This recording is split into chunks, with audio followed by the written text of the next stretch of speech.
মার্কিন president Donald ট্রাম্পের দ্বিতীয় মেয়াদে ইসরায়েলের প্রধানমন্ত্রী বেনিয়ামিন নেতানিয়াহুর সঙ্গে দূরত্ব ক্রমেই বাড়ছে। তিনি শুরুর দিকে ইসরায়েলকে সামরিকভাবে পূর্ণ সমর্থনই দেন।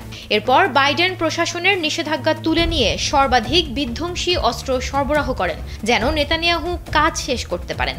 কিন্তু সময় গড়ানোর সঙ্গে সঙ্গে দুই নেতার অবস্থান ভিন্নমুখী হয়ে উঠেছে। গাজা নিয়ে ট্রাম্পের পরিকল্পনা ছিল যুদ্ধবিরতির মাধ্যমে অঞ্চলটিকে শান্ত করে বিনিয়োগ বান্ধব এলাকায় রূপান্তর করা। তিনি শুরুতে যুদ্ধবিরতিতে ইসরায়েলকে রাজি করাতে সক্ষম হন, কিন্তু সেই চুক্তি ভেঙে গাজায় আবারও হামলা শুরু করে নেতানিয়াহু। ট্রাম্পের মতে গাজায় যদি শান্তি প্রতিষ্ঠিত না হয় তবে আরব দেশগুলোর সঙ্গে সম্পর্ক এবং বিনিয়োগের সম্ভাবনা নষ্ট হয়ে যাবে। স্যান্ডেলিনা সো, রূপচর্চায় আভিজাত্য। এদিকে ইরান ইস্যুতেও দুই নেতার রয়েছে নানা মতভেদ। নেতানিয়াহু চাইছে এখনই ইরানের পারমাণবিক ও ক্ষেপণাস্ত্র স্থাপনায় হামলা চালানো হোক, কিন্তু ট্রাম্প এতে রাজি নন। তিনি বলেছেন ভবিষ্যতের পারমাণবিক চুক্তিতে ইরানকে ইউরেনিয়াম সমৃদ্ধ করার সুযোগ দেওয়ার সিদ্ধান্ত এখনও চূড়ান্ত হয়নি।